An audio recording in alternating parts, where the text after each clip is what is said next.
The crowd at Arlington was silent, as it often was, but not still. Cameras clicked, children shifted on their parents' shoulders, and tourists whispered reverently as the tomb guard made his deliberate march. Every step was measured, every turn sharp, his rifle held with the kind of precision that only years of discipline could carve into a man. This sacred ground demanded silence, yet, on that day, silence was broken.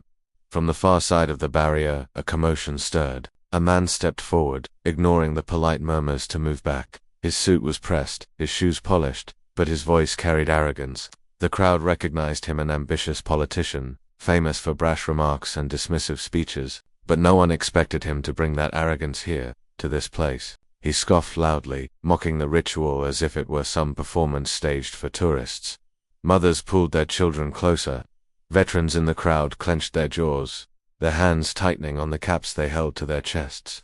One veteran, in particular, standing on prosthetic legs, watched in disbelief. He had lost more than his limbs, he had lost a brother in battle. This ground meant something to him. Watching this man sneer at it was like reopening an old wound. The tomb guard, however, did not flinch. His expression remained steel, his march unbroken.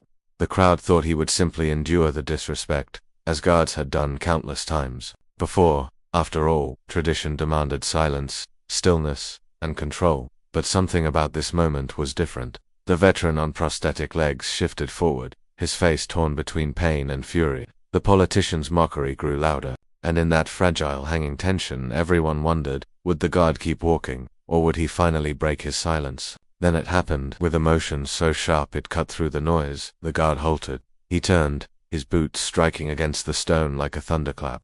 The rifle angled, his voice booming across the plaza in a command that seemed to shake the air itself. The crowd froze, eyes wide, as if history itself had stopped moving. The veteran on prosthetic legs felt tears sting his eyes. He had thought this day would just be another visit, another quiet salute to fallen brothers. Instead, he was about to witness something no camera, no headline, and no disrespectful man could ever erase, because in the next heartbeat, the world was about to see what honor truly means. The tomb guard who stood that day was not just a soldier in a uniform. He was a man who had carried ghosts for years, and every step of his duty was a promise whispered to the fallen. His name was not spoken to the crowd, for guards are taught to vanish behind the discipline of the post. But his story lived quietly in every scar he bore and every measured breath he took. He had once been a combat veteran himself, deployed to a desert where the sun burned so hot it seemed to melt the horizon. In that place, he lost more than he could ever name.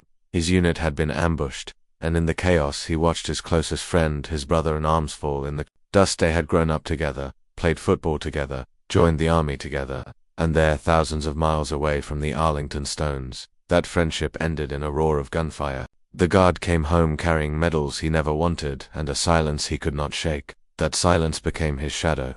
In civilian life, people thanked him for his service, but few understood the weight he carried. Nights were long, haunted by flashes of sand and the final sound of his friend's voice. He tried to bury himself in routine, in honor, in something larger than himself. That's what drew him to the tomb of the unknown soldier. Here there were no speeches, no debates, just silence. A silence that mirrored his own grief, yet transformed it into something sacred. To guard the tomb was to stand for every comrade who never made it home. It was, in a way, to still serve his friend. And so, with relentless training, he earned his place among the sentinels. Hours upon hours were spent perfecting a step, a turn, a salute. Every motion mattered. Tradition was not a performance, it was a vow. The guard found peace in that discipline, in the knowledge that even if the world forgot, he would not. But across the plaza that day stood a very different kind of man. The politician who mocked the guard had never worn a uniform, though he often wrapped himself in the language of patriotism. He was known for chasing headlines, for turning solemn moments into spectacles, for placing his ego above the dignity of others. To him, the tomb was not sacred, it was a stage. His smirk, his dismissive wave, his condescending remarks were not born of ignorance alone, but of arrogance. He believed he could speak where silence reigned, disrupt where discipline held firm, and bend respect into mockery. The location itself carried a weight he did not understand.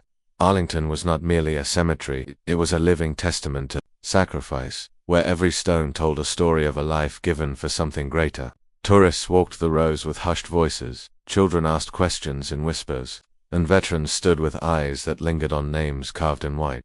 The plaza of the unknown soldier was the heart of that reverence. Here the silence was so profound it felt alive, and that silence was the one thing the politician could not command.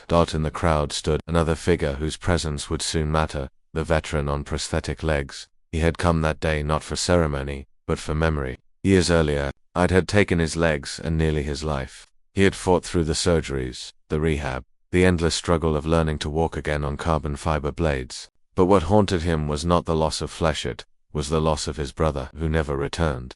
For him, Arlington was not a tourist site, it was a family reunion with the fallen.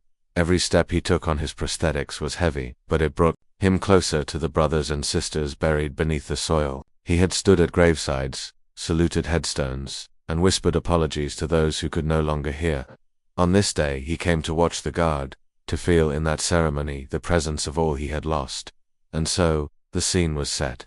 A guard bound by discipline, carrying his private grief, a veteran in the crowd, walking on legs of steel but carrying a heart shattered by war, and a politician, arrogant and careless, who stepped into a place he could not understand. The tourists sensed the tension even before words were spoken. Children clutched their parents' hands. Veterans straightened in quiet disapproval. Cameras hovered, unsure whether they should record what was about to unfold.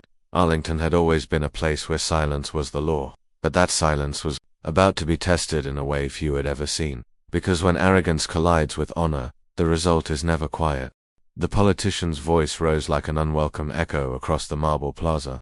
At first, the words seemed like background noise. Tourists thought he was simply talking too loudly, or perhaps trying to narrate the ceremony for his assistants. But soon the tone sharpened. "What's the point of all this marching back and forth?" he scoffed, hands flailing with exaggerated gestures. "Taxpayers' money for a man who just paces. I've seen circus acts with more purpose." Gasps rippled through the crowd. Mothers hushed their children, trying to keep the moment dignified, but whispers began to spread. Several veterans stiffened, their faces darkening with restrained fury.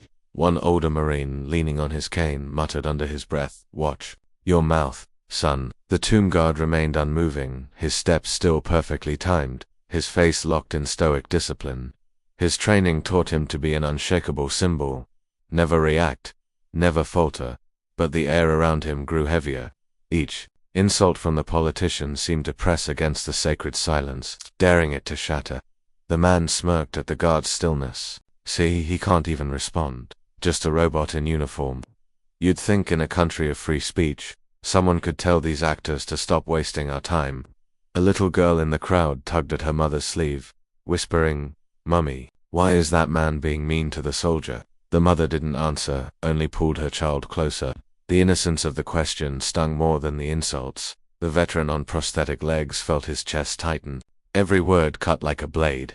He knew the weight behind that uniform, the endless hours of guarding in rain, in heat, in snow. He knew what it meant to never break discipline, even when people jeered, and he knew what it meant to have brothers buried under the soil just behind the guard's station. To mock this ceremony was to spit on every sacrifice he had ever known. He tried to stay calm, but his fists clenched at his sides. The balance on his prosthetics wavered as he shifted his weight forward, anger urging him to step in, but he held himself back because he wanted to see how the guard would handle it. The politician grew bolder with the crowd's silence. "Come on," he sneered, turning to his aides. "Take a video. Let's show people how their government wastes money on make-believe soldiers." His assistant hesitated, glancing nervously at the veterans nearby, but eventually raised a phone. That was the moment the whispers grew louder. Reporters who had been there to cover a veterans event quickly raised their cameras. The story was writing itself. A man with influence openly ridiculing the tomb guard. It was the kind of scandal that would spread in minutes. But the guard did not break. Step, turn, rifle angled. Step. The rhythm was unbroken. A living symbol of silence against mockery. Frustrated, the politician raised his voice further. "Do you even understand what you're doing, soldier? Do you even know what real war is like? Or are you just pretending for tourists?" The veteran in the crowd couldn't take it anymore. His voice broke through the murmurs, low but steady. "He knows more than you ever will." Heads turned. The prosthetic legs gleamed in the afternoon sun, the scars on his face visible now as he pushed himself closer to the barrier. "That man represents every name carved into these stones. Show some respect." The politician's smirk faltered. but only for a second. Then he laughed, a sharp, dismissive laugh that grated against the silence. Respect. Don't lecture me about respect. I'm the one making decisions in government while these props pace around in costumes. That line did it. The crowd stirred. Veterans muttered curses. A few tourists shouted back, "Sit down, have some decency." But the man puffed his chest, as if feeding on the outrage. Still, the guard's boots struck the stone with perfect rhythm. He turned sharply, his gaze forward, not a muscle twitching out of place. His silence was more powerful than any insult hurled his way, and the crowd felt it like watching an immovable mountain while a storm crashed against it. The veteran on prosthetic legs looked at the guard with burning eyes. He thought of his brother, of the folded flag that had been placed in his mother's hands. He thought of the empty chair at family dinners, of the medals that gathered dust because they meant someone never came home. This guard wasn't just standing still. He was standing for all of them. But the politician wasn't finished. He edged closer to the barrier, pointing a finger toward the guard. Look at him marching back and forth like a toy soldier. If he were a real man, he'd at least defend himself. The words were like poison, cutting through the air. Veterans clenched their fists. Children hid behind parents. The silence of Arlington was being desecrated in real time, and still, the guard did not move. The tension was unbearable now, thick as the humid air. Everyone knew the politician was pushing too far. Everyone wondered, how long could this last? How long before silence became something else entirely? The veteran on prosthetic legs whispered to himself, barely audible, "Hold the line, brother. Hold the line." It was the very definition of escalation, an arrogant man growing louder, a sacred tradition standing firm, and a crowd caught between anger and awe. And with every insult, every mocking laugh, the line between discipline and confrontation grew thinner. What no one knew was that the line was about to break. Not in the way the politician expected, but in a way that would echo far beyond that. Because when he finally stepped too close, the guard would answer. The plaza had grown suffocatingly tense. Tourists who moments earlier were snapping photos now gripped their phones like shields. Reporters whispered to one another, sensing history unfolding before their lenses. Veterans in the crowd shifted their stances, every muscle taut, ready to step in if the mockery turned to something worse, and then, it did. The politician, emboldened by the sound of his own voice and the hesitation of those around him, moved past the invisible boundary of decency. His polished shoes clicked sharply as he stepped closer to the rope barrier that separated the guard from the crowd. "Let me show you all how ridiculous this is," he sneered, turning halfway toward the spectators. "Watch, he won't even move if I get in his face. He's trained to ignore."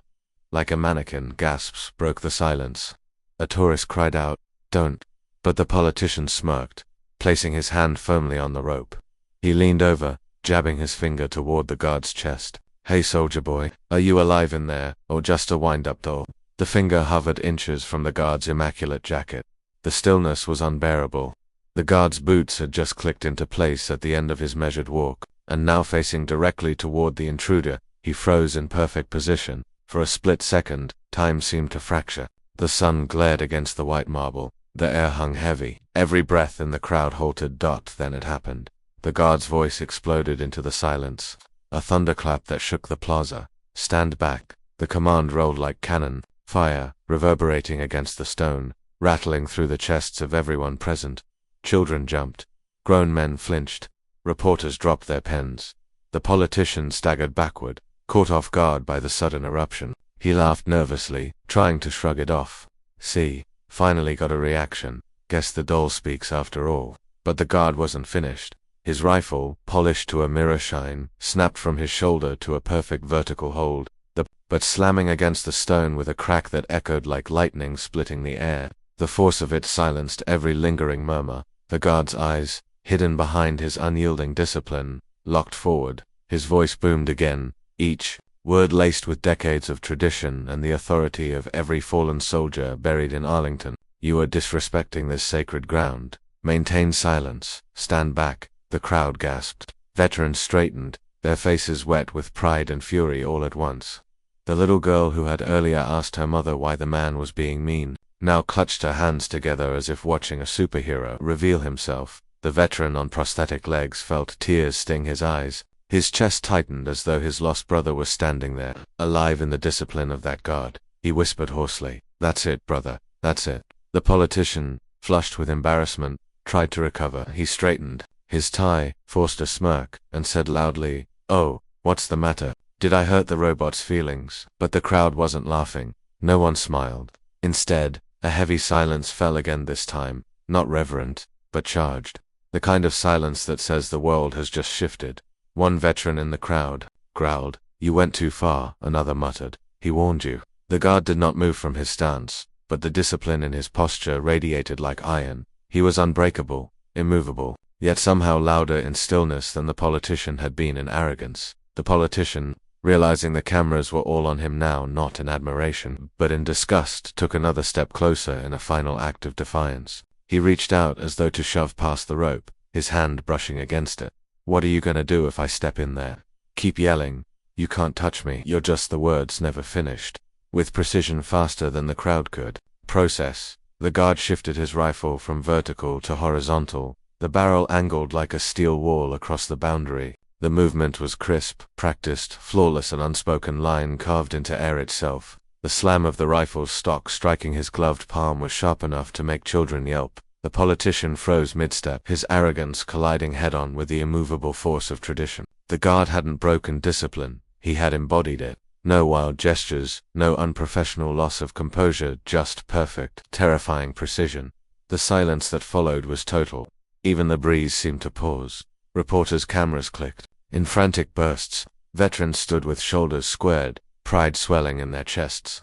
The veteran on prosthetic legs couldn't hold back anymore. He saluted, his trembling hand rising with a reverence that spoke for every fallen comrade. Others in the crowd followed, hats removed, hands over hearts, salutes raised. The guard's voice thundered one last time, final and unyielding. "It is requested that you show proper respect. This ground is sacred."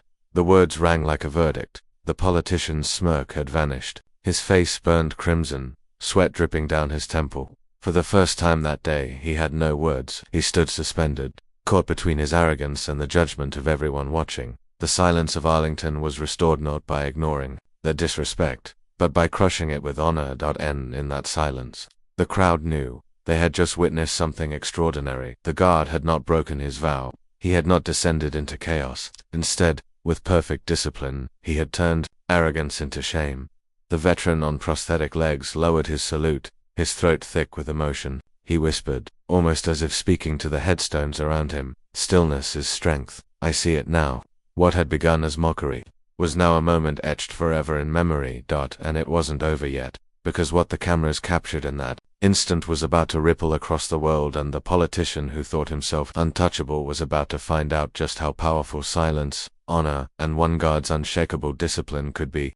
The silence that followed the guard's thunderous command was unlike any before. It was no longer simply the reverence of Arlington, it was the silence of judgment, of a crowd collectively realizing they had just witnessed something unforgettable. Politician stood rigid, his hand still awkwardly frozen near the rope. Sweat trickled down his brow, his smirk gone, his bravado deflated. All the power he carried in political chambers, in televised speeches, evaporated here on sacred ground. In this place, he wasn't a figure of authority, he was just a man who had disrespected honor, and the silence told him the world had seen it. Then the murmurs began. "Disgraceful. Shame on him. Record this, people need to see." Reporters snapped photo after photo, their shutters clicking like hammers, striking nails into the coffin of his reputation. Tourists raised their phones high, capturing every angle. Veteran, who had moments ago been biting their tongues, now let their anger show. "You don't belong here," one shouted. "You dishonor the dead," another roared. The politician turned his face red with anger and panic. "You all misunderstand. I was just making a point about." But the crowd wasn't listening. Their loyalty was with the guard, the silent sentinel who stood unbroken. Even children could feel the weight of the moment, their wide eyes fixated on the soldier, who had defended silence with thunder. The veteran on prosthetic legs stepped forward, his voice carrying the authority of lived sacrifice. "You mocked what you'll never understand. You mocked them." He gestured to the endless rows of white headstones stretching into the horizon. His voice cracked, but his resolve was unshakable. "You can make speeches in your chambers. You can play games with laws. But here you answer to those who gave everything, and you failed." The crowd erupted in applause, not rowdy or chaotic, but heavy, purposeful, like a wave of respect crashing against the plaza. Even the reporters lowered their cameras for a moment, clapping in solemn agreement. The politician's face crumpled, caught between anger and humiliation. He looked around wildly, searching for an ally, but found only condemnation in every pair of eyes. His aides tried to usher him away, whispering frantically, but he shook them off, still trying to salvage pride. And then security moved in. Uniformed officers, alerted by the escalating scene, stepped quickly through the crowd. One approached with a firm voice. "Sir, step back. You are disturbing the ceremony." The politician sputtered. "Do you know who I am?" The officer didn't flinch. "We know exactly who you are, and that's why you should know better." The crowd roared with approval. Phones recorded every word. The politician, realizing resistance would only dig the hole deeper, finally stepped back, his posture crumbling under the weight of humiliation. But the god never once broke composure. He hadn't moved since the rifle had cut the air like a blade. His eyes stayed forward, his jaw unshaken, his stance unwavering, and then, with a precision that made the crowd's breath catch, he resumed. Step, turn, strike. The ritual continued as though nothing had happened. The guard's boots clicked against the stone, each sound declaring victory not over the politician, but over chaos itself. Tradition had held. Discipline had won. The crowd stood transfixed.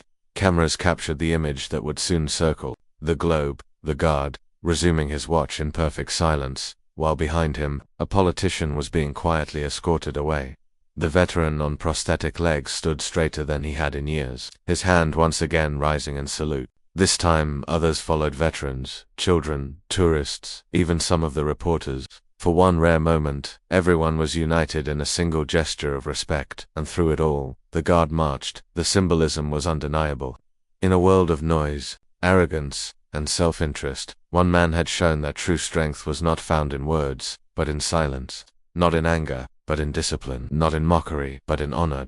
As the politician disappeared from sight, escorted and disgraced, the weight lifted. The sacred silence of Arlington returned, purer than before, as though the ground itself had rejected arrogance and reclaimed its dignity. The veteran on prosthetic legs whispered, more to himself than anyone else, "He didn't break, not once. That's what real strength looks like."